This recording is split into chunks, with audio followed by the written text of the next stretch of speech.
Timer भी बच्चों मैंने 5 घंटे का लगाया हुआ था। दो टेस्ट तभी तो पता चलेगा। कुछ बच्चों के बीच में से 20 आए हैं, किसी का एक, किसी का दो, ऐसा भी आया है। जब तक नहीं टेस्ट होगी कैसे पता चलेगा? टेस्ट दिया करो, चाहे आपका एक सवाल सही हो चाहे दो सवाल सही हो, कोई फर्क नहीं पड़ता। देखो पता है उसका पर्पस क्या रहता है टेस्ट लेने का? जितने भी आपके आंसर गलत होंगे ना, और जब आप उनके आंसर्स फाइंड आउट करोगे तो आपको हमेशा के लिए वो आंसर सही हो जाएंगे, क्योंकि आपको पता होगा कि मेरे ये वाले आंसर्स टेस्ट में गलत हुए थे, वो फिर कभी गलत नहीं होंगे वो, ऑलवेज। ये फॉर्मूला है टेस्ट का, समझ लो आप इस चीज को। क्या होगा ना, जो यहाँ गलत कर लो एग्जाम में गलत करने से फायदा क्या है? ठीक है ना? एक बैच तो मेरा रोज टेस्ट देता है मुझे, मैं रोज स्क्रीनशॉट भी डालता हूँ, रात का बैच है मेरा वो। डेली टेस्ट देते हैं वो बच्चे। 10 मिनट क्लास पहले बाद में शुरू हो जाती है। टाइम मैं उतनी दे पाता हूँ 1 घंटा, लेकिन 10 मिनट कोई दिक्कत नहीं है, 50 मिनट ही मेरी वैसे भी इफेक्टिवनेस आती है। डेली टेस्ट भी देते हैं वो बच्चे, बताओ। ऐसे भी मेरे पास बच्चे हैं, तो उससे क्या होता है ना, हमारी प्रैक्टिस बनती है डेली। तो एक वीक में एक टेस्ट आपका अगर रखा गया है तो देना जरूरी है आपके लिए, समझ रहे हो? फोर्स मैं नहीं करूंगा क्योंकि आप खुद समझदार हो, सारे बड़े बच्चे हो, कोई छोटा बच्चा नहीं है उसको हाथ पकड़ के बोलेंगे हम। ठीक है ना? मुझे क्या मिलेगा बताओ आपके टेस्ट लेके ना? अभी मैं बड़ा अपसेट हो रहा था, मैंने 40 बच्चों के अंदर सिर्फ बताओ 7-8 बच्चों ने टेस्ट दिया है, बाकी बिल्कुल नॉन सीरियस है बच्चे, बताओ। एक इंस्टीट्यूट वो है जो टेस्ट लेते नहीं। आप सोचो कि आपके टेस्ट बनाना, सब कुछ करना, उसको अपलोड करना, आंसर्स अपलोड करने। सर कई बार कोई बच्चे सीरियस भी होते हैं, वो मेरे से पूछते हैं कि सर मेरी रैंक क्या है, उनकी रैंक बतानी, उनके गलत आंसर्स बताने, तो मेरा तो टाइम जाता ही है। तो कोशिश करा करो टेस्ट जरूर दो, 5-6 घंटे में आपको प्रॉपर दूंगा उसके, ठीक है ना? आराम से दो। अगर टाइम निकल जाए ना किसी बच्चे का, मेरे को मैसेज कर दिया करे वो बच्चा, मैं टाइम बढ़ा भी सकता हूँ, मेरे हाथ में कंट्रोल है पूरा, ठीक है ना? टेस्ट की टाइम खत्म होने के बाद भी आपको टेस्ट परफॉर्म करने के लिए दे सकता हूँ। उसी टेस्ट को दोबारा भी परफॉर्म करने के लिए दे सकता हूँ कि अगर जैसे आज के टेस्ट में आपके नंबर कम आए, आपको लग रहा है कि मुझे दोबारा से रिपीट करना चाहिए, बता दो, एक बार फिर पढ़ो, संडे के अंदर फिर दे दो, क्या दिक्कत है? और आपको पता चल जाएगा कि भाई काफी सारे बच्चों के 20 में से 20 भी आए, तो अच्छा लगा मुझे देख के, इसका मतलब पढ़ रहे हो साथ साथ। और एक दो क्वेश्चन तो मैंने बाहर के भी डाले थे, फिर भी बच्चों ने समझ गए, घुमा के डाले थे बहुत। तो वही कैच करना है अपने टेस्ट के अंदर ना, सारे एग्जाम के क्वेश्चन डाले हुए थे आपके, तो यही प्रैक्टिस हो जाएगी तो ज्यादा बेटर है, ठीक है ना? चलो। सर एक डाउट था। टेस्ट से रिगार्डिंग? हाँ जी। बच्चे टेस्ट का डाउट लूंगा बाद में, अभी ठीक है सर। अब थोड़ा सा टॉपिक स्टार्ट कर दूं, टेस्ट का भी पूरा करवाऊंगा, पूरा करवाऊंगा अभी आपको, ठीक है? ठीक है सर। चलो। अब देखो हम ना ग्लोरीज ऑफ विजयनगर एम्पायर पे थे, और विजयनगर एम्पायर के अंदर मैंने इनका आपको एडमिनिस्ट्रेशन बताया था, आर्मी, रेवेन्यू सिस्टम बता दिया था, जुडिशियल सिस्टम बता दिया था, और पोजीशन ऑफ वुमेन बता दिया था, साथ में सोशल लाइफ के बारे में आपको बता दिया था। आज मुझे जो बताना था वो इकोनॉमिक कंडीशन, और इन्होंने क्या कंट्रीब्यूशन करा था आर्किटेक्चर के अंदर और लिटरेचर के अंदर, इसके बारे में डिस्कशन करना सर था, और डिक्लाइन हो गया एम्पायर। हाँ जी बच्चों। सर मुझे एक वो आपने वारानांगल वाला बताया था ना जो तेलंगाना में है। हाँ बच्चे। सर मुझे उसमें थोड़ा सा एक बार आप दोबारा बता देंगे, चाहे एंड ऑफ द सेशन में बता दीजिएगा। बिल्कुल बिल्कुल बता दूंगा, बिल्कुल बता दूंगा, बिल्कुल बता दूंगा। Thank you sir. ठीक है? हाँ बिल्कुल बता दूंगा, कोई दिक्कत नहीं है। चलो।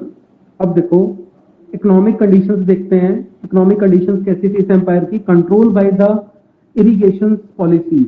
इरिगेशनल पॉलिसीज का कोई मतलब बताएगा? What do mean by irrigational policies?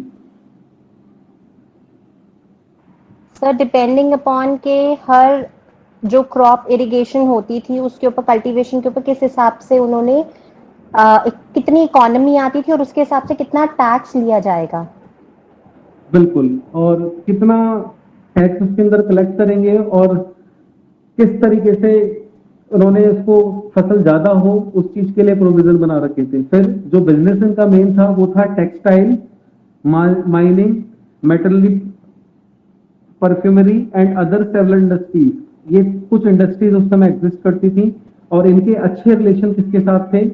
Indian oceans के साथ साथ अबिसिनिया, अरबा, बर्मा, चाइना, पर्सिया, पुर्तगाल, साउथ अफ्रीका, ठीक है, और द मलाय अर्चपेगलग, इनके साथ भी इनके अच्छे रिलेशन बने हुए थे बाहर वाली कंट्रियों के साथ। तो यहाँ पे भी आपको कुछ देखने की जरूरत नहीं है, बस ये कि इकोनॉमिक कंडीशन उस समय अच्छी थी, इरिगेशन पॉलिसीज बना रखी थी, टेक्सटाइल, माइनिंग और मेटल्स वगैरह के बारे में इनको पता था, ऐसी कुछ इंडस्ट्रीज एग्जिस्ट करा करती थी, और फॉरेन कंट्रीज के साथ भी इनका व्यापार था। इसके बाद जो आपको देखना है, contribution to architecture and literature की, आर्किटेक्चर के अंदर और लिटरेचर के अंदर इन लोगों ने क्या काम करा है, ठीक है ना, उसके बारे में हम देखते हैं। अब देखो सबसे पहले द हजारा रामास्वामी टेम्पल। तो हजारा रामास्वामी टेम्पल किनके द्वारा बनाया गया है, इन्हीं के द्वारा डेवलप बिल्ड करा गया था इसी में। तो बताएगा ये हजारा रामास्वामी टेम्पल कहाँ पे है? हम्पी। हम्पी के अंदर, राइट आंसर, ठीक है। तो आप लिखना चाहो तो लिख लेना हजारा रामास्वामी टेम्पल हम्पी, ठीक है, हजारा रामास्वामी टेम्पल हम्पी, पता होना चाहिए कि कहाँ पे है।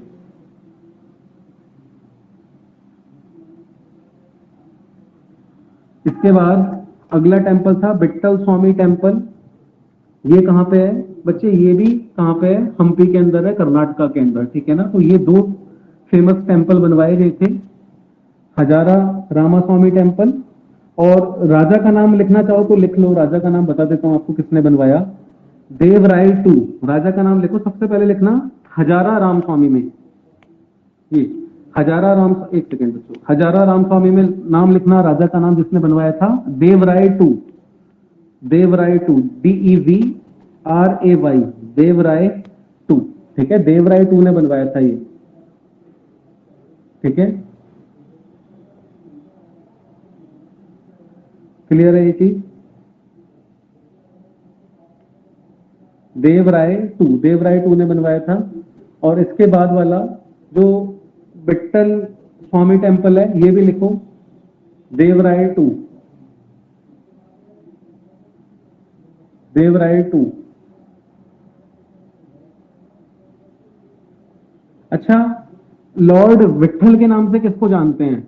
ये ना विट्ठल स्वामी, लॉर्ड विट्ठल के नाम से किसको जानते हैं? सर कृष्ण भगवान को, थोड़ा सा लॉर्ड सही करो कृष्णा। उसको, थोड़ा सा सही करना है इसमें, लॉर्ड विष्णु, हाँ, लॉर्ड विष्णु।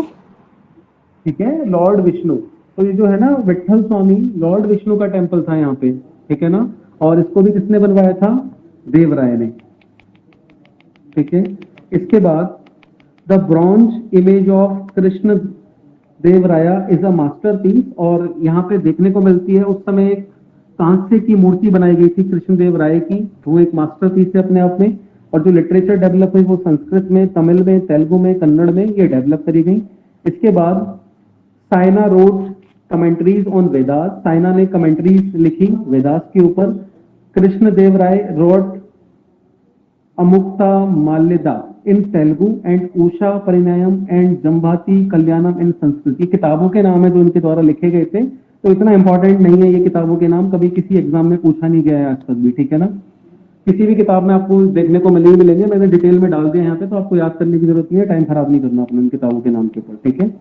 इसके बाद ये एम्पायर गिरना स्टार्ट हो जाता है, और क्यों? क्योंकि इसके जो रूलर्स हो जाते हैं वो वीक पड़ जाते हैं, और ये फाइनली विजयनगर एम्पायर खत्म हो जाता है, ठीक है। तो आज का टॉपिक जो मैं आपको कराऊंगा एक बहुत इंपॉर्टेंट टॉपिक है, that is Rajput the great, ठीक है ना। राजपूत के बारे में पढ़ेंगे हम आज, जस्ट वेट, बहुत बढ़िया टॉपिक है राजपूत के बारे में।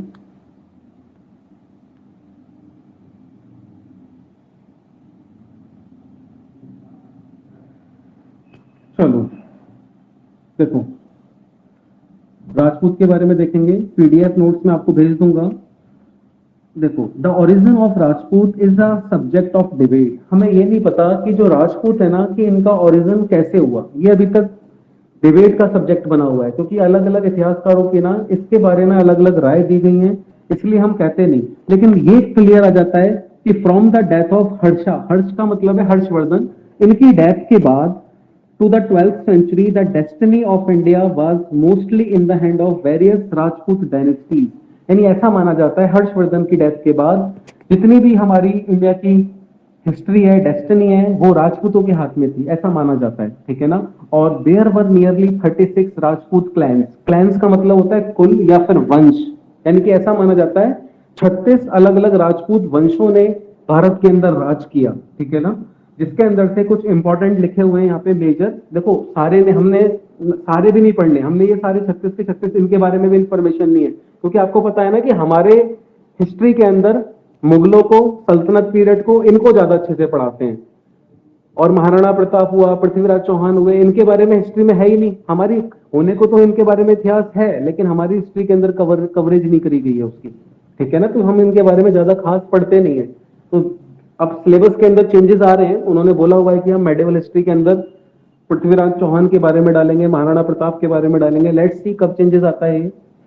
तो इन 36 के अंदर से बिना जो सिर्फ 8 थे ये मेजर, अब इस 8 मेजर में कौन थे? Pala of Bengal, Chauhan of Delhi and Ajmer जिसमें पृथ्वीराज चौहान, राठौर ऑफ कन्नौज, गोहिलाल और सिसोदियाज ऑफ मेवाड़ के गोहिला और सिसोदिया, चंडेलाज ऑफ बुंदेलखंड, परमार्स ऑफ मालवा के परमार, सैन ऑफ बंगाल और सोलंकीज ऑफ गुजरात। ठीक है, तो आपको ये हायरार्की भी याद नहीं करनी। बस अब स्टार्ट करते हैं। मेरी सबसे पहले स्टार्ट होती है पाला डायनेस्टी, और पाला डायनेस्टी के अंदर जो थे सबसे पहले आते हैं गोपाला, ठीक है ना। और गोपाला को माना जाता है he was the founder of पाला डायनेस्टी, और इनका शासन रहता है नॉर्थ एंड ईस्ट इंडिया के अंदर, ठीक है। इसके बाद ही एक्सपेंड द पाला dynasty and extended his power over Magadh, और ये क्या करते हैं, धीरे धीरे पाला डायनेस्टी को और बढ़ाते हैं और मगध को के ऊपर भी अपना कब्जा करते हैं। और गोपाला के बाद आते हैं इनके सक्सेसर धर्मपाल। धर्मपाल के बारे में थोड़ा सा अच्छा है, he is the son of Gopala and succeeded his father.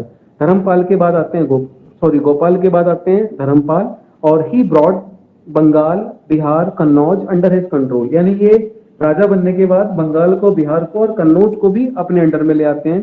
He defeated the प्रतिहार्स को ये हरा देते हैं and become the master of northern India. ये प्रतिहार्स जो होते हैं ना, ये गुजरात के अंदर होते हैं, ठीक है ना।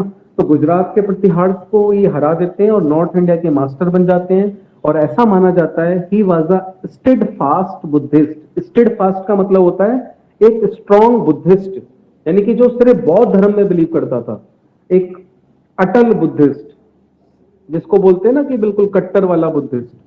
स्टेडफास्ट का मतलब होता है अटल या फिर स्ट्रॉन्ग या स्टेबल बुद्धिस्ट। तो ये एक बुद्धिस्ट थे and founded the famous Vikramshila university and several monasteries. इन्होंने क्या करा, विक्रमशिला नाम की यूनिवर्सिटी फाउंड करी है, और ही also restored the Nalanda university. जो नालंदा यूनिवर्सिटी है उसको भी रिस्टोर करा और विक्रमशिला यूनिवर्सिटी को भी। अब दोनों यूनिवर्सिटीज के बारे में आपको कुछ डिटेल बताता हूं कि विक्रमशिला यूनिवर्सिटी फाउंडर तो आपको पता चल गया धर्मपाल। अब आप अपनी नोटबुक के अंदर ना एक हेडिंग बनाओ विक्रमशिला यूनिवर्सिटी के बारे में। विक्रमशिला यूनिवर्सिटी हेडिंग बनाओ, हेडिंग बनाइए विक्रमशिला यूनिवर्सिटी। हेडिंग बनाओ बच्चों, विक्रमशिला यूनिवर्सिटी, ठीक है ना। अब देखो टोटल ना इंडिया के अंदर जो पुरानी वाली यूनिवर्सिटी रही है ना, वो टोटल 3 यूनिवर्सिटी रही है। तो आप इस तरीके से स्ट्रक्चर बनाओगे। तो विक्रमशिला यूनिवर्सिटी ना इन 3 यूनिवर्सिटी में से एक है। विक्रमशिला यूनिवर्सिटी इन 3 यूनिवर्सिटी में से एक यूनिवर्सिटी है। दूसरे नंबर पे है नालंदा यूनिवर्सिटी, ठीक है। और तीसरे नंबर पे है, जैसे मैं आपको चार्ट बना रहा हूं यूनिवर्सिटी का, जो एंशिएंट टाइम्स की सबसे पुरानी यूनिवर्सिटीज में काउंट होती हैं, विक्रमशिला यूनिवर्सिटी, नालंदा यूनिवर्सिटी, तीसरे नंबर पे लिखना आप ओदांतपुरी। ओदांतपुरी, ODANT, ओदांतपुरी, ओदांतपुरी, ओदांतपुरी। ओदांतपुरी की स्पेलिंग है ODANT, ओदांतपुरी, PURI वाली पुरी, ठीक है ना, ओदांतपुरी। ओदांतपुरी ये 3 मेजर यूनिवर्सिटी कंसीडर करी जाती है पुराने वाले टाइम की, उसमें से एक है हमारी विक्रमशिला। तो अब सबसे पहले हम बात करेंगे विक्रमशिला यूनिवर्सिटी की। तो विक्रमशिला यूनिवर्सिटी एनीवन कहां पे है ये, या नालंदा के बारे में या ओदांतपुरी के बारे में कोई बताना चाहे?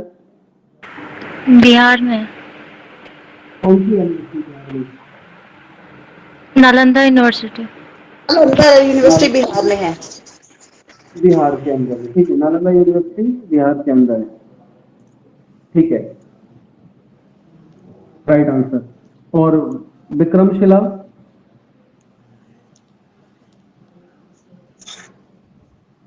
सर उड़ीसा। नहीं बच्चे, ये भी बिहार के अंदर बनी हुई है, समझ रहे हो, ये भी बिहार के अंदर है। और मजे की बात क्या है, जो मैंने आपको तीसरी लिखाई है ना ओदांतापुरी, ये भी बिहार के अंदर है। तीनों यूनिवर्सिटी बिहार के अंदर है। और मजे की बात क्या है, आज के टाइम पे लोएस्ट लिटरेसी रेशियो कहाँ का है? बिहार का। यानी वर्ल्ड को पहली यूनिवर्सिटी देने वाले राज्य का लिटरेसी रेशियो आज भी सबसे कम है। पहली यूनिवर्सिटी पूरे वर्ल्ड की कौन सी कंसिडर करी जाती है? इन तीनों में से एक नाम है, बताओ। Nalanda Nalanda. University. Nalanda university India की नहीं बच्चे, ये पूरे Yes. वर्ल्ड की टॉप मोस्ट जो सबसे ओल्डेस्ट यूनिवर्सिटीज में कंसिडर करा जाता है उस नालंदा यूनिवर्सिटी को। और जो मेजर यूनिवर्सिटीज हैं इंडिया की, उन मेजर यूनिवर्सिटीज के अंदर जो 3 यूनिवर्सिटीज हैं टॉप की, नालंदा, विक्रमशिला, उदांतपुरी, और ये तीनों कहाँ बिलोंग करती हैं? बिहार को बिलोंग करती हैं। और विक्रमशिला और उदांतपुरी के जो फाउंडर है ना, वो एक ही है फाउंडर, दैट इज गोपाला। तो जहां पे आपने लिखा होगा ना, पूरी हायरार्की बनाई होगी, ठीक है ना? तो जो चीज मैं जिसके नीचे लिखने को बोलूंगा ना, उसी चीज के नीचे बोलना। एक पहले नंबर पे आपने लिखा होगा विक्रमशिला, तो इसका लिखो बिहार। नालंदा का लिखो बिहार। और तीसरा उदांतपुरी के नीचे भी लिखना बिहार। तीनों बिहार के अंदर है। अब विक्रमशिला के फाउंडर का नाम लिखो, इसी के नीचे पूरा चार्ट बनाना है आपने। विक्रमशिला के फाउंडर का नाम लिखो गोपाला, सॉरी धर्मपाल, धर्मपाल, धर्मपाल। विक्रमशिला के फाउंडर का नाम लिखो धर्मपाल। विक्रमशिला के फाउंडर का नाम लिखो धर्मपाल, ठीक है। और नालंदा यूनिवर्सिटी के फाउंडर को बताएगा आप में से? ये गुप्ता पीरियड में आई थी, 5th सेंचुरी में नालंदा। लिखो कुमार गुप्ता। नालंदा यूनिवर्सिटी के फाउंडर का नाम लिखो कुमार गुप्ता। कुमार गुप्ता, कुमार गुप्ता चंद्रगुप्त टू के बेटे थे ये। तो अभी हमें एंशिएंट हिस्ट्री में नहीं जाना, मेडिवल में जा रहे हैं। कुमार गुप्ता लिखोगे आप नालंदा में, और उदांतपुरी के नीचे लिखो आप गोपाल, गोपाला, ठीक है, गोपाला। और मजे की बात, इंटरेस्टिंग क्या है, ये तीनों ही बुद्धिस्ट यूनिवर्सिटी है, तीनों ही बुद्धिस्ट यूनिवर्सिटीज हैं। सर तो चाहे फिर विक्रमशिला, उदांतपुरी यूनिवर्सिटी पहले बनाई गई होगी। हाँ उदांतपुरी पहले बनाई गई थी 7th सेंचुरी में, विक्रमशिला बाद में बनी, और नालंदा उससे पहले है। सबसे पुरानी इसमें जो ओल्डेस्ट है वो नालंदा है, ठीक है। आप ये मत समझना जो मैंने आपको हायरार्की बताई है वो सीक्वेंस वाइज है, नहीं। मैंने क्यों बताया आपको? मैंने विक्रमशिला यूनिवर्सिटी की बात करी, तो विक्रमशिला जहां से स्टार्ट करा वहीं से आपको बताना स्टार्ट करा। पहले नंबर पे विक्रमशिला, फिर नालंदा, फिर उदांतपुरी। एक्चुअल में हायरार्की कैसे आएगी? नालंदा सबसे पुरानी है, उदांतपुरी, देन विक्रमशिला, ठीक है। तो विक्रमशिला के फाउंडर आपने लिखा धर्मपाल, नालंदा के फाउंडर कुमार गुप्ता, और उदांतपुरी के फाउंडर गोपाला, ठीक है ना। अब देखो तीनों बिहार के अंदर है। अगर बिहार के अंदर भी और डिटेल लेना चाहो, विक्रमशिला भागलपुर में है, नालंदा राजगीर के अंदर है, ठीक है। सर नालंदा कौन सी सेंचुरी की है? नालंदा 5th सेंचुरी की है बच्चे, 5th सेंचुरी की, 5th सेंचुरी। Okay sir. इतना डिटेल में नहीं जाएगा, आप सेंचुरी में मत जाओ, आप इसका फाउंडर याद रख लो, अपने आप में बहुत बड़ी बात है। सर सेंचुरी अभी को एक मत जाओ। क्वेश्चन आया था, अभी पीजीटी का क्वेश्चन आया था, पीजीटी कॉमर्स में मेल में। अच्छा, हाँ। ओके। तो 5th सेंचुरी आप इसके अंदर लिख लेना, Nalanda 5th century. Yes sir, okay sir. और विक्रमशिला का भी लिख लिया होगा आपने, 7th सेंचुरी। और उदांतपुरी का लिख लेना 8th सेंचुरी, सॉरी 7th के बाद उदानपुरी में लिखना 7th, और इसमें लिखना विक्रमशिला के अंदर 7th और 8th दोनों माना जाता है इसको,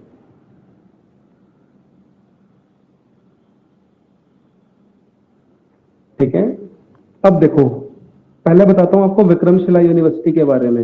इंडियन रेलवे ने ना इसको रिकॉग्नाइज करने के लिए एक ट्रेन भी चलाई हुई है विक्रमशिला एक्सप्रेस के नाम से। इंडियन रेलवे ने विक्रमशिला यूनिवर्सिटी को रिकॉग्नाइज करने के लिए ना एक स्पेशल ट्रेन चलाई हुई है जिसका नाम है विक्रमशिला एक्सप्रेस। कोई बच्चा बताएगा ये ट्रेन कहां से कहां तक चलती है? विक्रमशिला एक्सप्रेस नाम की ट्रेन लिख लो आप। जहां पे मैंने आपको चार्ट बनवाया था वो फाउंडर के नाम और इनका एरिया और सेंचुरी भी आपने लिखा, उसके नीचे आप लिखो विक्रमशिला के नीचे लिख लेना विक्रमशिला एक्सप्रेस, विक्रमशिला एक्सप्रेस।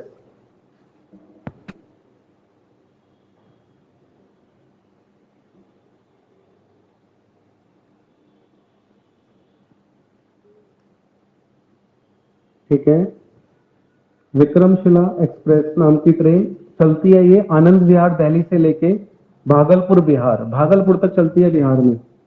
आनंद विहार से लेके दिल्ली में, दिल्ली टू भागलपुर बिहार, और वो रेलवे स्टेशन है आनंद विहार, यहाँ से चलती है इनकी। विक्रमशिला यूनिवर्सिटी को रिकॉग्नाइज करने के लिए उन्होंने इंडियन रेलवे ने एक ट्रेन चलाई। अब सवाल आता है, अब आपने ना नालंदा के बारे में ऐसा कुछ नहीं है और उदानपुरी के को लेके ऐसा कुछ नहीं है। अब इसको डिस्ट्रॉय करने वाला कौन था, इसको खत्म करने वाला, इसको तहस नहस करने वाला नालंदा यूनिवर्सिटी को और विक्रमशिला यूनिवर्सिटी को, किसने इसको बर्बाद किया? तो बताएगा आप इसे? सर बख्तियार और खिलजी। मोहम्मद बिन कासिम ने।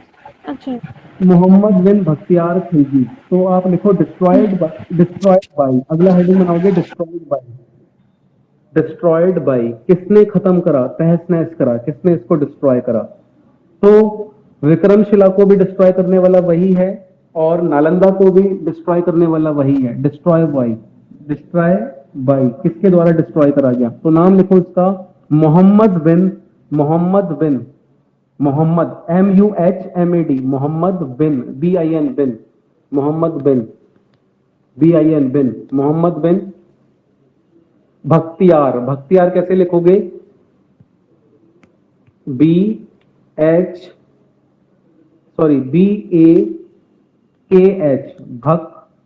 TIYAR, बख्तियार।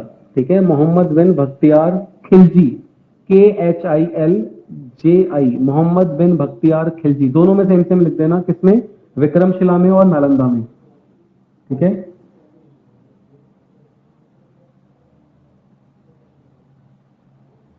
दोनों में सेम सेम लिख लो। और तीसरे में भी उदानपुरी के अंदर भी आप सेम लिख दो। तीनों यूनिवर्सिटीज को डिस्ट्रॉय करने वाला ये मोहम्मद बिन बख्तियार खिलजी। खिलजी कहीं पे आपको खिलजी मिलेगा, कहीं पे खिलजी लिखा हुआ मिलेगा, एक ही बात है। ठीक है ना? तो नालंदा के बाद पे सेकंड ओल्डेस्ट जो हमारी है वो उदानपुरी। ठीक है ना? और तीनों यूनिवर्सिटीज को डिस्ट्रॉय करने वाला मोहम्मद बिन बख्तियार खिलजी या खालजी, मोहम्मद बिन बख्तियार खिलजी या खालजी। ठीक है ना? और ये जो मोहम्मद बिन बख्तियार खिलजी था, ये था कौन? ये बेसिकली अफगानिस्तान के अंदर इसका जन्म हुआ था और एक ये मिलिट्री जनरल था। ठीक है, जो अफगानिस्तान से इंडिया के अंदर रूल करने आया था और इसका जो रूल था वो बंगाल और बिहार के अंदर था। इसलिए ये तीनों यूनिवर्सिटी बिहार के अंदर थी, तो तीनों ही यूनिवर्सिटीज को इसने डिस्ट्रॉय करा। ठीक है, अब देखो, अब मुझे आपको थोड़ा सा कुछ और लिखवाना है।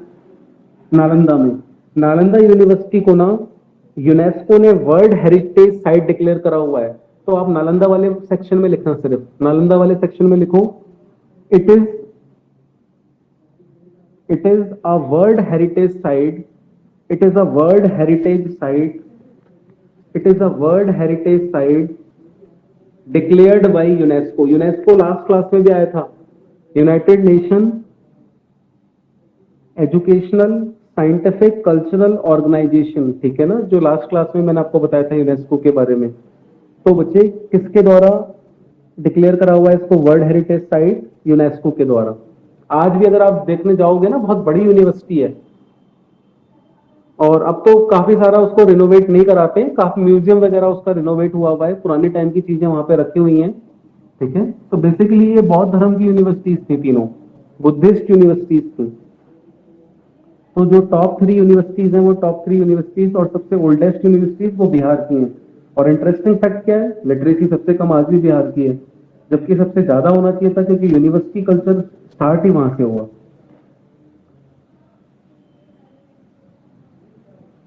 ठीक है, तो अब मैं फिर से वापस से नोट पे आता हूं।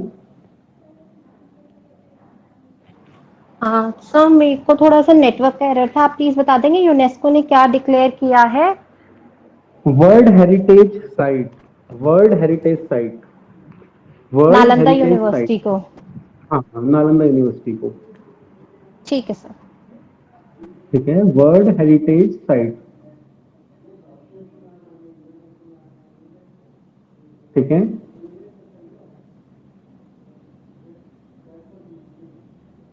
World heritage site.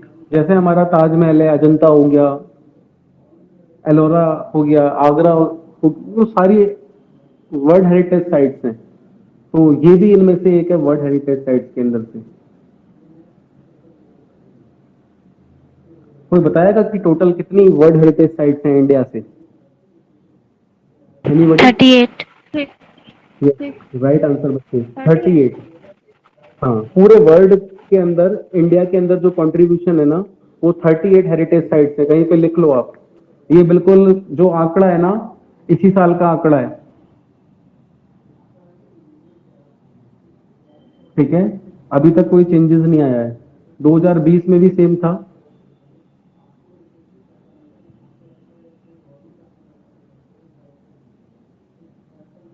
ठीक है, 38। एक और सवाल है मेरा आपसे, वर्ल्ड हेरिटेज डे कब सेलिब्रेट करा जाता है बच्चों? वर्ल्ड हेरिटेज डे लिखो उसके अंदर 18 अप्रैल। 18 अप्रैल वर्ल्ड हेरिटेज डे।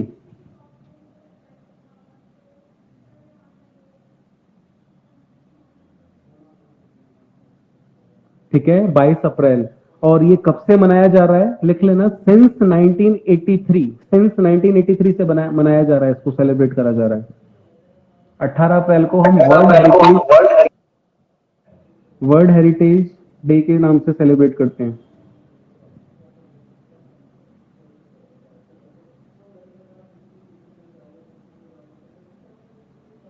अब देखो और क्वेश्चन बता देता हूं, जब हम वर्ल्ड हेरिटेज साइट्स की बात कर ही रहे हैं तो कौन सी कंट्री की सबसे ज्यादा वर्ल्ड हेरिटेज साइट्स में लिस्ट होगी? कौन सी कंट्री? एनीबॉडी? क्या लगता है सबसे ज्यादा वर्ल्ड हेरिटेज साइट्स किस कंट्री में होंगी? पूरे वर्ल्ड में पूछ रहा हूं। यूरोप। यूरोप में भी कहां?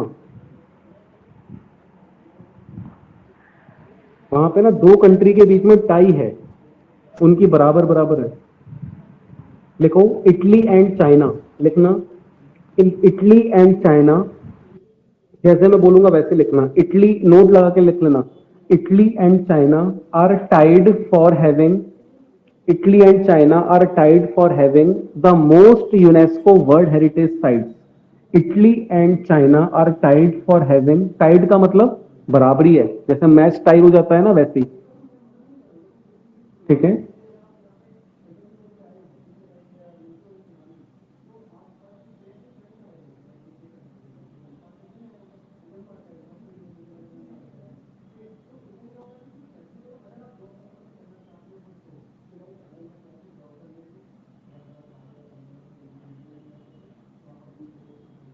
ठीक है।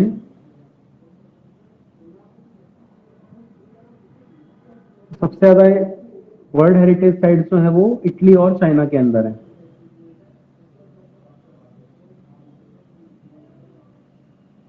सर कितनी साइट्स हैं, नंबर क्या है इनका? नंबर ना इनका अभी एग्जैक्टली डिक्लेयर नहीं है। अप्रोक्स जो लास्ट नंबरिंग थी वो 55 के अराउंड थी। ठीक है, 55। अभी मैंने इनका चेक नहीं करा, इनके नंबर में कोई चेंजेस आया नहीं आया है कि वर्ल्ड तक नहीं पहुंचता है। सिर्फ अगर पूछेगा तो आपसे ये पूछेगा कि किस कंट्री में सबसे ज्यादा है। इंडिया का कंफर्म है कि इंडिया से क्वेश्चन पूछ लेता है 38, क्योंकि इसमें चेंजेस आ सकते हैं, कम ज्यादा हो सकती है। कोई नई साइट अगर मिल गई तो उसको डिक्लेयर कर दिया जाएगा वर्ल्ड हेरिटेज साइट। तो वर्ल्ड हेरिटेज साइट्स के बारे में मैंने आपको यहाँ पे बता ही दिया। चलो और कोई क्वेश्चन इसके ऊपर नहीं बनता। वर्ल्ड हेरिटेज डे मैंने आपको बता दिया, ठीक है ना, 18 अप्रैल को सेलिब्रेट करते हैं और हर साल मनाया जाता है। चलो अब मैं आ जाता हूँ फिर से अपने नोट्स की तरफ। थोड़ा सा आपको एडिशनल मैंने बता दिया जो आया यहाँ पे।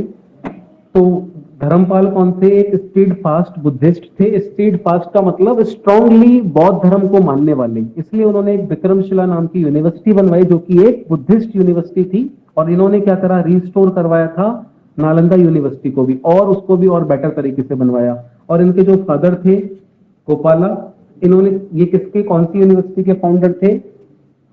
ओदांतपुरी। ठीक है, ओदांतपुरी नाम की यूनिवर्सिटी इन्होंने बनवाई थी। ठीक है, और तीनों यूनिवर्सिटी कहाँ पे है? बिहार के अंदर। तो यहां से भी अच्छा क्वेश्चन बन जाता है। अब इसके बाद आगे बढ़ते हैं, एक बार मैं इसको जरा इरेज कर दूं। चलो अब देखो, इसके बाद जो आते हैं वो आते हैं देवपाल। देवपाल का ज्यादा कुछ खास नहीं मिलता है इनके बारे में। Devpal is the son of Dharmapal and he captured Assam and Orissa. इन्होंने राजा बनने के बाद आसाम और उड़ीसा को कैप्चर करा, ये इनके बारे में मिलता है। बाकी कोई एविडेंस इनके बारे में हमें हिस्ट्री के अंदर नहीं मिलता। देवपाल के बाद आते हैं Mahipal. The Palas become more powerful during his reign. ये जो पाल डायनेस्टी होती है ये और ज्यादा पावरफुल बन जाती है। द पाला dynasty decline after the death of Mahipal. और महिपाल की डेथ के बाद क्या होता है, ये जो पाल डायनेस्टी है ये डिक्लाइन होने स्टार्ट हो जाती है। His lineage is questionable as the ruler. इनके बाद ना कौन कौन आए इसके ऊपर आज भी क्वेश्चन मार्क लगा हुआ है, हमें नहीं पता, किसी भी हिस्टोरियन को ये नहीं पता कि महिपाल के बाद ना कौन कौन आए, ठीक है ना, क्वेश्चन मार्क बना हुआ है, वो आज भी एक सस्पेंस है कि कौन कौन राजा आए उसके बाद। लेकिन मदन सर पाल वाज आपकी सेट टू। स्क्रीन विजिबल नहीं है। स्क्रीन नहीं आ रही बच्चे, ये तो बता रहा क्यों नहीं आपने, एक मिनट सर रुको। बिल्कुल वाइट आ रहा है, ब्लैंक आ रहा है सर। अभी आ रहा है? सर बिल्कुल वाइट आ रहा है, मतलब स्क्रीन पे कुछ लिखा हुआ नहीं है, मतलब कोई नोट्स नहीं नजर आ रहे sir. Just wait, just wait.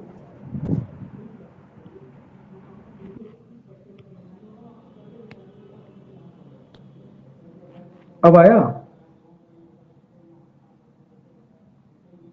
Sir white ही आ रहा है, मे बी बाकी स्टूडेंट्स को दिख रहा है बट मेरे को बिल्कुल ब्लैंक वाइट दिख रहा है। नहीं, सबको वाइट ही दिख रहा वाइट ही है। है। बच्चे, बाकी बच्चों को दिख रहा है या नहीं? नहीं sir. No sir, no sir. Just wait, just wait, just wait.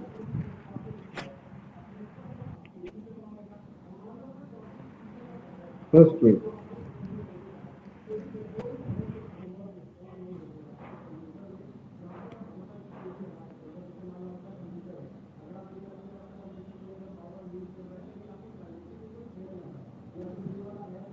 क्या आपको अभी दिखाई दिया? Yes sir. सर अब आ गया। ओके बच्चों, अब आ रहा है ना? अब देखो, तो हम देख रहे थे धर्मपाल तक हम पहुंच गए थे। एक बार फिर से जल्दी से आ रहा हूँ रिकैप में। धर्मपाल हमने देख लिया था, नालंदा यूनिवर्सिटी को भी इन्होंने रिस्टोर करवाया और विक्रमशिला नाम की यूनिवर्सिटी इन्होंने बनाई। इनके जो फादर थे गोपाला, उन्होंने उदानपुरी बनवाया। उसके बाद आते हैं देवपाला, ये धर्मपाल के बेटे थे और कैप्चर करा था आसाम उड़ीसा। इनके बारे में सिर्फ इतना एविडेंस मिलता है। फिर आते हैं महिपाल। तो महिपाल के बारे में माना जाता है कि एक बहुत पावरफुल राजा थे और इनकी डेथ के बाद ये वाला जो एम्पायर है वो डिक्लाइन होना स्टार्ट हो जाता है, गिरना स्टार्ट हो जाता है, ठीक है। देन आते हैं गोविंद पाल। गोविंद पाल का जो लाइनेज है ना, ये लाइनेज क्वेश्चनेबल है, कंफर्मेशन नहीं है किसी को भी, लेकिन माना जाता है कि Madan Pal was said to be the 18th and final ruler. ऐसा माना जाता है कि जो मदन पाल थे ना वो 18वें और फाइनल थे, यानी कि इससे पहले के जो थे ना 12-13, उनके बारे में पता ही नहीं है किसी को कि कौन था कौन नहीं था, ठीक है ना। ऑफ द पाला लाइनेज, ये जो पाल लाइनेज चल रही है एक के बाद एक पाल आ रहा है, पहले गोपाल फिर धर्मपाल फिर ये वाला पाल, इस तरीके से। तो उनके बारे में लाइनेज के बारे में पता नहीं है, लेकिन इतना जरूर कंफर्म है कि जो मदन पाल थे ना वो लास्ट थे, ठीक है ना। But he was succeeded by Govind Pal, और ऐसा माना जाता है कि वो सक्सेड करे गए थे किसके द्वारा, गोविंद पाल के द्वारा। और as per historian the successor after Mahipal, ऐसा माना जाता है कुछ इतिहासकारों के द्वारा कि महिपाल के बाद ना वो जो उत्तराधिकारी थे ना वो वीक राजा थे, कमजोर राजा थे, and not much information is available about them. यानी देखो इंफॉर्मेशन किस राजा के बारे में मिलती है हिस्ट्री के अंदर, जो एक स्ट्रॉन्ग राजा था जिसने दूसरे राजाओं को कब्जा करा, उनके लिए कुछ उनके ऊपर अटैक करा, कब्जा करा, कुछ नई चीज बनवाई, यूनिवर्सिटी बनवाई, तो उनके बारे में हिस्ट्री में कहीं ना कहीं एविडेंस मिलते हैं। अब तो चुपचाप बैठा और अपना सब कुछ लुटा दिया तो उसके बारे में कोई एविडेंस नहीं मिलता हिस्ट्री के अंदर, ठीक है ना। तो गोविंद पाल वाली जो पाल डायनेस्टी थी यहीं पे खत्म हो जाती है, ठीक है ना। अब इसके बाद जो स्टार्टिंग होती है नई डायनेस्टी की, दैट इज तोमर डायनेस्टी, ठीक है ना। और तोमर डायनेस्टी, मदन पाल के बाद आए थे। हाँ जी, गोविंद पाल मदन पाल के बाद आए थे। हाँ जी बच्चे, तो सर कंफर्मेशन गोविंद पाल हुए ना फाइनल, ये जैसे लिखा है मदन पाल वो सेट टू बी द। देखो देखो देखो क्या सीन है इसमें ना, ऐसा बोला जाता है, कंफर्मेशन नहीं है हमारे पास ना, बोला जाता है सिर्फ। क्या है, Madan Pal was said to be 18th and final ruler of the Pala lineage, ऐसा बोला जाता है, ठीक है ना, कि वो 18वें और फाइनल थे। But he was succeeded by Govind Pal, समझ रहे हो, लेकिन वो गोविंद पाल के बाद, सक्सीडेड बाई, समझ रहे हो, सक्सीडेड बाई है, गोविंद पाल के बाद आए ना फिर सक्सीडेड बाई का मतलब, ओके समझ रहे सर। हो, सक्सीडेड बाई लिखा हुआ है ना, तो गोविंद पाल के बाद आए, ऐसा नहीं लिखा हुआ कि गोविंद पाल ने इनको सक्सीड करा। और गोविंद पाल के बाद की जो सारी लाइन है ना वो मिसिंग है, किसी को नहीं पता गोविंद पाल के बारे में कि गोविंद पाल के बाद कौन कौन आया, क्योंकि उन्होंने कुछ ऐसा काम ही नहीं करा होगा, वीक रूलर रहे होंगे, उनके ऊपर कब्जा करा और लोगों ने। और ये भी कंफर्म नहीं है बच्चे, मदन पाल के बारे में भी माना जाता है ऐसा, कंफर्मेशन नहीं है इस पॉइंट के बारे में, बाकी सबके बारे में कंफर्मेशन है, एविडेंस मिले हैं हमें, ठीक है ना। ऐसा माना जाता है कि मदन पाल लास्ट थे, इट कुड भी पॉसिबल कोई और हो सकता है। अब इनके बाद आते हैं हम तोमर्स ऑफ दिल्ली, दिल्ली के तोमर्स के बारे में देखते हैं। तो देखो, Tomar dynasty rule between 8th and 12th century AD in the present day Delhi and Haryana, Delhi और हरियाणा के अंदर इन्होंने रूल करा था। और Anang Pal was the founder of Tomar dynasty in the 8th century, Anang Pal ने इस डायनेस्टी को फाउंड करा था। और जो अनंग पाल टू थे, ही is the founder of Delhi का पुरी, मतलब जिसको दिल्ली के नाम से जाना जाता है, ये फाउंडर थे दिल्ली के। बहुत इंपॉर्टेंट क्वेश्चन बनता है, who was the founder of Delhi, ठीक है ना, वो थे अनंग पाल टू। और कौन सी सेंचुरी में फाउंड करा था इन्होंने, 11th सेंचुरी में, ठीक है ना। और दिल्ली को एक पॉपुलेटेड सिटी बना दिया था इन्होंने 11th सेंचुरी में अनंग पाल टू ने। Anang Pal two is credited to have established and populated Delhi during his reign in the 11th century. यानी 11th सेंचुरी में दिल्ली क्या थी, एक अच्छी पॉपुलेटेड सिटी बन चुकी थी, और जिसका नाम पहले दिल्ली का पुरी था, ठीक है। आज के टाइम पे हम उसको दिल्ली के नाम से जानते हैं, ठीक है। तो अनंग पाल टू ने इसका एस्टेब्लिशमेंट करा था दिल्ली का, और दिल्ली का फाउंडिंग नाम क्या था, दिल्ली का पुरी, ठीक है ना। और आज के नाम पे हम उसको दिल्ली के नाम से जानते हैं। इंपॉर्टेंट क्वेश्चन है कि who was the founder of Delhi का पुरी, तो आंसर आएगा अनंग पाल टू, ठीक है ना। इसके बाद Anang Pal Tomar two was succeeded by his grandson, इनको के बाद कौन आए, इनके ग्रैंडसन आए पृथ्वीराज चौहान, ठीक है ना। इनको सक्सीड करा किसने, पृथ्वीराज चौहान ने। अब देखो इसमें आगे, एक सेकंड बच्चों, पृथ्वीराज चौहान के बाद, हाँ अब देखो, the Chauhan of Delhi and Ajmer. अब दिल्ली के चौहान और अजमेर के चौहानों के बारे में देखेंगे। The Chauhan declare their independence, चौहानों ने क्या करा, अपनी इंडिपेंडेंस डिक्लेयर कर दी, ठीक है, in the 1101 century at Ajmer, ठीक है। 1101 एडी के अंदर इन्होंने, यहाँ पे सेंचुरी ना गलती से लिख दिया है बच्चे, इसको हटा देना है, नोट्स के अंदर सेंचुरी बाय मिस्टेक आ गया है, 1101 एडी आएगा यहाँ पे, ठीक है ना। 11 मैं हाईलाइट कर दे रहा हूँ, आप जब पढ़ोगे नोट से तो आप समझ जाओगे, यहाँ पे ना 1101 सेंचुरी नहीं होगा, यहाँ पे एडी होगा, बाय मिस्टेक वो सेंचुरी आ गया है, ठीक है ना। तो चौहानों ने डिक्लेयर कर दी थी अजमेर से अपनी इंडिपेंडेंस, और उन्होंने परमार से उज्जैन को कैप्चर करा, ठीक है। They capture Ujjain from the Paramars of Malwa and Delhi in the early part of the 12th century. और इन्होंने अपनी कैपिटल कहां पे शिफ्ट कर ली थी पृथ्वीराज चौहान ने, दिल्ली। और इस डायनेस्टी का जो सबसे इंपॉर्टेंट रूलर माना जाता है वो किसको माना जाता है, पृथ्वीराज चौहान को। अब देखो, पूरी हिस्ट्री के अंदर पृथ्वीराज चौहान के बारे में हमने इतनी सारी कहानी सुनी है, सीरियल बनते हैं, लेकिन मैं आपको नहीं पढ़ाऊंगा, क्यों, सिलेबस में नहीं आता कहीं। तो थोड़ा सा ना जो हमारा सिलेबस डिफाइन करा गया है ना, वो गलत तरीके से डिफाइन करा है, तो सिलेबस में चेंजेस होने की बहुत जरूरत है। सिर्फ इतना जरूर आता है कि चौहान ऑफ दिल्ली एंड अजमेर, इनके बारे में,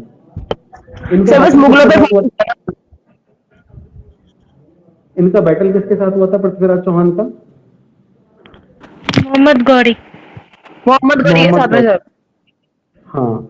और एक इंडिया का ऐसा राजा था जिसकी वजह से पृथ्वीराज चौहान को हार का सामना करना पड़ा, वो कौन था, सर जय सिंह नहीं। आज भी बोलते हैं कि जब तक जयचंद जैसे लोग रहेंगे तब तक हिंदुस्तान का भला नहीं हो सकता, बोलते हैं ना, कई बार एक डायलॉग बोलते हैं, तुम जयचंद हो। जयचंद का मतलब ही था गद्दार। अदरवाइज पृथ्वीराज चौहान का टाइम पीरियड ना चलता रहता, बहुत बढ़िया रूलर थे वो, और काफी कुछ काम भी किया था उन्होंने। लेकिन वही है कि जब आपके देश में खुद गद्दार निकलेगा फिर तो कुछ भी हो सकता है, ठीक है ना। तो जयचंदों की कमी नहीं है, ऐसे इसलिए बोलते हैं कि जयचंदों की कमी नहीं है, क्योंकि वो गद्दार था, मोहम्मद गौरी के साथ जाके मिल गया था, ठीक है ना, इसीलिए बोला जाता है। अब देखो, हम आगे बढ़ते हैं। राठौर ऑफ कन्नौज, ठीक है। कन्नौज सर तो के अंदर इसमें राठौर, हम जय चंदो लिखेंगे? नहीं नहीं बच्चे, जयचंदो का मतलब एक से ज्यादा जयचंद, जयचंद है बस। जयचंदो का मतलब है आज भी बहुत सारे लोग हैं ऐसे गद्दार, उनको जयचंदो बोलेंगे ना। नहीं तो एक से ज्यादा सर, मतलब सर तो फिर किस जयचंद, राजा की वजह से पृथ्वीराज चौहान हारा था? जयचंद। जयचंद, जयचंद बोलोगे, ठीक है सिर्फ सर, जयचंद। ठीक है सर। ठीक है, जयचंदो तो मैंने इसलिए बोला, आज भी ऐसे बहुत सारे लोग हैं, तो इसका मतलब एक से ज्यादा जयचंद हो गए ना, more than one Jaichand. Yes. ठीक है, तो वो तो एक नॉर्मल लैंग्वेज में मैंने आपसे बोल दिया जयचंदो, लेकिन राइट आंसर इसका जयचंद, राजा जयचंद की वजह से। ठीक है, तो देखो Rathore of Kannauj, the Rathore established themselves on the throne of Kannauj from 109082 111194 AD as per the various sources, अलग अलग सोर्सेज के हिसाब से ये दिया गया है। Jaichand was the last great ruler of this dynasty, और ऐसा माना जाता है कि ये जो जयचंद था ये लास्ट ग्रेट रूलर था इस डायनेस्टी का। He was killed in the battle of Chandawar in 1194 AD by Mohammad Ghori. Mohammad Ghori की इसने मदद करी और मोहम्मद गौरी ने इसको मारा बाद में। और इसके क्योंकि इस मोहम्मद गौरी ने इसकी हेल्प ली थी सिर्फ पृथ्वीराज चौहान को मारने के लिए, और इसने पृथ्वीराज चौहान को मारने के लिए मोहम्मद गौरी की हेल्प करी, फिर मोहम्मद गौरी ने इसको भी मार दिया। उसके बाद वो एक सर तरफा एक मोहम्मद राजा बन गौरी गया। ने ही मुस्लिम डायनेस्टी स्टार्ट करी थी ना इंडिया में? हाँ जी। अब आ जाओ चंडेलाज ऑफ बुंदेलखंड। बुंदेलखंड के चंडेलाज की बात करते हैं। ये स्टेब्लिश हुए थे। अब ये जो मैं आपको हिस्ट्री पढ़ा रहा हूं ना, ये वाली जो हिस्ट्री है ना, इनके बारे में ना कहीं कहीं से इंफॉर्मेशन मिली हुई है कि बुंदेलाज, राठौर, चौहान, तो इसलिए वो अलग अलग सेंचुरी के बार बार आ रहे हैं, कोई सिक्वेंस वाइज नहीं आ रहा है। तो चंडेलाज के बारे में देखते हैं, बुंदेलखंड वालों के बारे में। इन लोगों ने अपने आप को स्टेब्लिश करा था 9th सेंचुरी के अंदर। नानुक, a ruler of a small kingdom, was the founder of Chandela dynasty. Nannuk नाम का इसका एक फाउंडर था, और Chandelas rule much of the Bundelkhand region of central India approximately 500 सालों तक। ऐसा माना जाता है कि इन्होंने, चंडेलाज ने भी 500 साल तक रूल करा था। In those days Bundelkhand region was known properly the name of Jejaka Bhukti. Jejaka Bhukti के नाम से जाना जाता था इसको उस समय। तो इट कुड बी पॉसिबल कि एक क्वेश्चन आपका यहां बन जाए कि चंडेलाज और बुंदेलखंड के ऊपर जो क्वेश्चन बन सकता है वो सिर्फ सिंगल क्वेश्चन बनेगा कि पुराने टाइम के अंदर बुंदेलखंड को किस नाम से जाना जाता था। ठीक है, तो जेजेका भुक्ति। ठीक है ना, आज के टाइम पे इसको बुंदेलखंड के नाम से जानते हैं, पहले जेजका भुक्ति के नाम से जानते थे। अब इसके बाद ये सारा जॉब चलेगा ना, ये बेकार है बिल्कुल। द कैपिटल सिटी ऑफ चंडेल्स बाज खुजराहो। कोई बताया कि ये खुजराहो कहाँ पे है? Anybody? Sir Madhya Pradesh. Madhya Pradesh. Right answer. और खुजराहो का मंदिर भी है। खुजराहो के अंदर एक टेम्पल भी है। क्या नाम है उस टेम्पल का? फेमस है वो खुजराहो का मंदिर। अच्छी डेस्टिनेशन प्लेस है ये, छतरपुर डिस्ट्रिक्ट में, मध्य प्रदेश में। सर महादेवा टेम्पल, केंद्रीय महादेवा टेम्पल। ठीक है, और इस मंदिर को क्यों बनवाया गया था? सर क्या कह रहे हैं आप? इस मंदिर को क्यों बनवाया गया था? इस मंदिर के बारे में कोई, चलो वो मैं आपको सर ना लॉर्ड थोड़ा सा शिवा के लिए बनवाया गया था ये, शायद लॉर्ड शिवा के उसमें था ये।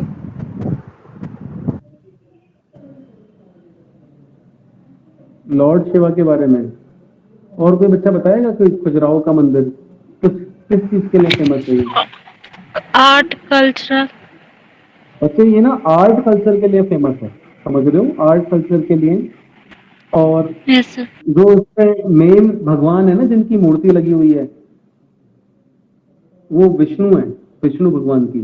और बेसिकली इसमें अलग अलग देवी देवताओं की ना पेंटिंग्स दिखाई गई हैं, और यूनेस्को ने ना इसको भी वर्ल्ड हेरिटेज साइट्स में डिक्लेयर करा हुआ है। इंडिया की इस साइट को भी, खुजराहो टेम्पल को भी वर्ल्ड हेरिटेज साइट्स के अंदर डिक्लेयर करा हुआ है।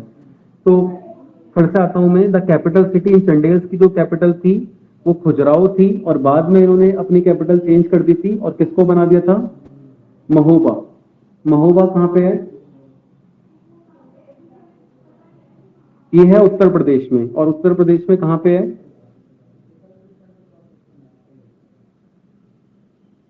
उत्तर प्रदेश के अंदर है ये, बुंदेलखंड वाले रीजन के अंदर, ठीक है ना, तो उसको बोलते हैं महोबा,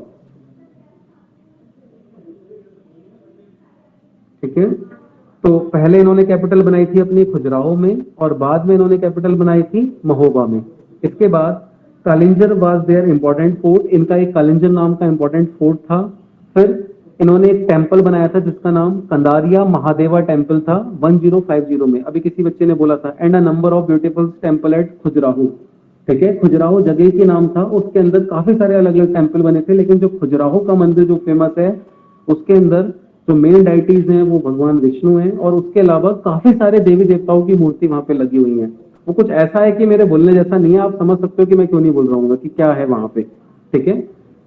फिर the Chandel dynasty is famous in Indian history for Maharaja Rao Vidyadhara, इनके बारे में सबसे ज्यादा फेमस है। Who repulse the attack of Mohammad Mahmud of Ghazni, ठीक है ना, गजनी के महमूद के अटैक को इन्होंने रिपल्स करा था। और Paramardi the last independent Chandel ruler was defeated by Qutbuddin Aibak, यानी कि इस डायनेस्टी के, चंडेल डायनेस्टी के जो लास्ट रूलर थे वो थे हमारे पारामर्दी, ठीक है। Paramardi was the last independent Chandela ruler जिनको डिफीट करा था कुतुबुद्दीन ऐबक ने। तो ये आपको थोड़ा सा यहाँ तक देख के चलना है। अभी देखना, अब यहाँ से शुरू होगा गोलाज और सिसोदिया ऑफ मेवाड़। अब जब मेवाड़ की बात आएगी ना तो महाराणा प्रताप की बात भी आएगी, राणा सांगा की बात भी आएगी, बप्पा रावल की बात भी आएगी।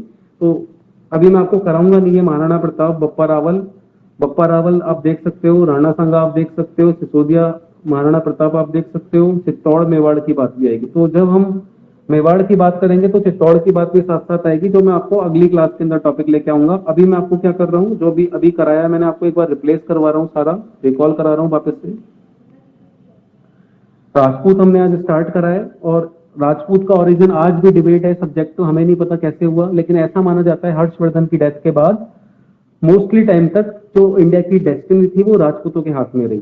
वो तो क्या हुआ था, राजपूतों ने के बीच में, बाद में पहले इनके बीच में एकता थी, फिर वही है कि ये अलग अलग हो गए तो उसके ऊपर अटैक होते चले गए, और जिसके अंदर पाला ऑफ बंगाल, चौहान, राठौर, सिसोदिया, चंडेलाज, परमार, सेनाज, सोलंकी, इनके बारे में धीरे धीरे हम पढ़ेंगे। तो सबसे पहले हमने स्टार्ट करा था पाला में गोपाला जो कि इसके फाउंडर थे, और गोपाला ने एक उदानपुरी नाम की यूनिवर्सिटी भी बनवाई। फिर आते हैं धर्मपाला जो कि गोपाला के बेटे थे, और इन्होंने विक्रमशिला नाम की यूनिवर्सिटी बनाई और नालंदा यूनिवर्सिटी को रिस्टोर कराया, और ये एक स्टेडफास्ट बुद्धिस्ट थे, एक स्ट्रॉन्ग बुद्धिस्ट, उसी को फॉलो करने वाले। इसके बाद आते हैं देवपाल, ये धर्मपाल के बेटे थे, इन्होंने असम उड़ीसा कैप्चर करा, कोई खास काम नहीं करा। फिर आते हैं महिपाल पावरफुल रूलर माने जाते हैं, लेकिन ऐसा माना जाता है इनकी डेथ के बाद ये एम्पायर डिक्लाइन हो गया। देन मूव करें तो आते हैं गोविंदपाल, और माना जाता है कि गोविंदपाल का जो लाइनेज है ना इनके बाद का किसी को पता नहीं है, लेकिन ऐसा माना जाता है कि मदनपाल लास्ट थे और इनके जो सक्सेसर्स थे वो वीक थे, इसलिए उनके बारे में हमें कोई इंफॉर्मेशन अवेलेबल नहीं है। और तोमर डायनेस्टी की शुरुआत दिल्ली और हरियाणा से होती है, और तोमर डायनेस्टी के जो फाउंडर थे वो अनंगपाल थे, और अनंगपाल II जिसने दिल्ली का पुरी को फाउंड किया और जिसका नाम दिल्ली आज के टाइम पे है, और 11वीं सेंचुरी के अंदर इस दिल्ली को इसने फाउंड किया था, दिल्ली का पुरी, और इसके अंदर अच्छी खासी पॉपुलेशन यहाँ पे हो गई थी। इसके बाद अनंगपाल II को सक्सीड करा इसके ग्रैंडसन ने, पृथ्वीराज चौहान ने, ठीक है। और चौहानों ने अपनी इंडिपेंडेंस डिक्लेयर कर दी थी 1101 AD में अजमेर के अंदर, और उन्होंने उज्जैन को कैप्चर कर लिया था परमारों से, जो कि मारवा और दिल्ली के अंदर थे। साथ में इन्होंने अपनी कैपिटल दिल्ली में शिफ्ट कर ली थी, और माना जाता है कि चौहान डायनेस्टी के जो सबसे इंपॉर्टेंट रूलर माने जाते हैं वो पृथ्वीराज चौहान माने जाते हैं। इसके बाद राठौर ऑफ कन्नौज, इन्होंने अपने आप को स्टैब्लिश करा था 1090 से 1194 तक, और सबसे ग्रेटेस्ट रूलर जो माना जाता है इसका वो जयचंद माना जाता है, जो कि खुद मारा गया था चंडवार के बैटल में 1194 में बाई मोहम्मद गौरी। यहाँ पे ऑफ भी गलती से आ गया मोहम्मद गौरी बस। इसके बाद आता है चंडेलाज ऑफ बुंदेलखंड, और इसके अंदर जो चंडेला का फाउंडर माना जाता है वो नानक, जो कि एक स्मॉलर किंगडम का राजा था, और ऐसा माना जाता है कि इनका जो शासनकाल भी चला चंडेलाज का 500 सालों तक चला, और इनका शासनकाल बुंदेलखंड वाले रीजन के अंदर था, वो जो उत्तर प्रदेश के अंदर आता है, और पहले इसका नाम जज का भुक्ति के नाम से था, ठीक है। फिर मैंने आपको कराया इनकी कैपिटल सिटी खजुराहो थी, बाद में इन्होंने चेंज करके महोबा बनाई, और कालिंजर फोर्ट इनका एक इंपॉर्टेंट फोर्ट हुआ करता था, और काफी सारे टेम्पल्स इन्होंने खजुराहो के अंदर वेल्ट करे। और सबसे इंपॉर्टेंट जो फेमस राजा माने जाते हैं यहाँ पे वो महाराजा राव विद्याधरा, ठीक है, विद्याधरा को इनको अच्छा राजा माना जाता है। और सबसे लास्ट इंपॉर्टेंट चंडेला रूलर जो माने जाते हैं वो परामर्दी जिसको हराया था कुतुबुद्दीन ऐबक ने। ये मैंने आपको आज कवरेज दी। इसके बाद अभी मुझे आपको सिसोदिया के बारे में बताना है, मेवाड़ के परमार्थ बताना है, राजा भोज के बारे में बताना है, फिर आपको इसकी सोसाइटी बताऊंगा कि राजपूतों के टाइम पे किस तरीके से सिस्टम हुआ करता था, कैसा इनका धर्म था, कैसे इनकी सरकार थी, क्या इनका लिटरेसी वर्क था, आर्ट एंड आर्किटेक्चर क्या थी। अगर आपको थोड़ा सा बता दूं, आर्ट एंड आर्किटेक्चर अभी कवर कर देता हूं। इनके टाइम पे मुराल पेंटिंग और मिनिचर्स पेंटिंग का चलन हुआ करता था।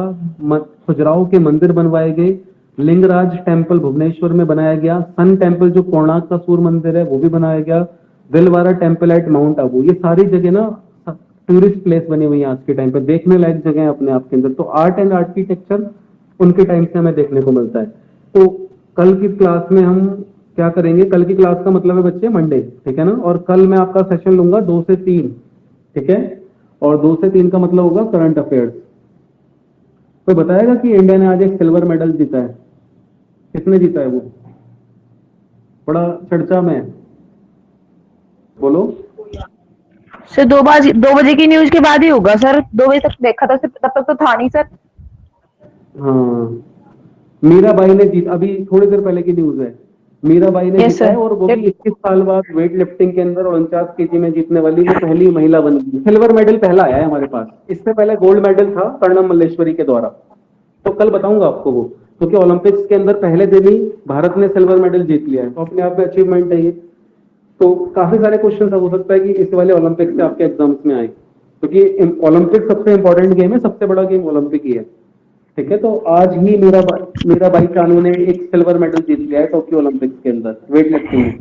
कल लिखवाऊंगा सारी चीजें, देखना आप लोग, अभी थोड़ी देर पहले की न्यूज है, देखोगे तो आपको पता चल जाएगा, ठीक है। अभी मैंने 2 देखी थी ना, तब तक था नहीं, तब तक तो ये था 2-3 मेडल पे हॉकी का हुआ था ना, हॉकी ना मैंने जो अभी देखा था इसको 1 घंटे पहले, मैंने व्हाट्सएप स्टेटस अपना भी लगाया था, 1 घंटे पहले के आसपास का न्यूज है ये। अभी हाँ जी अपडेट सर। हो ही रहा है, अगर आप गूगल पे डालोगे तो कहीं पे दिखाई देगा 10 मिनट 15 मिनट। अगर आप बिल्कुल अपडेट हो गए न्यूज में तो ट्विटर देख लिया करो, ट्विटर पे आ जाता है, मेरे पास ट्विटर पे वो आया था, नोटिफिकेशन आई थी, तो मुझे पता चल गया इमीडिएटली, ट्विटर पे सबसे Yes, पहले sir. आता है हर चीज। मैं से 2 बजे देख के सोई थी न्यूज, उस टाइम पे सर था नहीं। आज थोड़ा लेट हो गई, मैं भी हाँ। क्लास में लेट ज्वाइन हुई क्योंकि सो गई थी, सॉरी सर। कोई बात नहीं। चलो अब मिलेंगे हम कल 2 बजे, 2 से 3 करंट अफेयर्स करेंगे, और इंपॉर्टेंट करंट अफेयर्स मिलेंगे। कल मैं आपको ओलंपिक गेम्स के बारे में भी बताऊंगा, ठीक है ना, कि ओलंपिक्स की शुरुआत कब हुई, कहाँ से हुई, भारत ने कौन कौन से मेडल जीते, कब कब जीते, पूरा कंप्लीट करूंगा मैं उसको, ठीक है। Yes sir.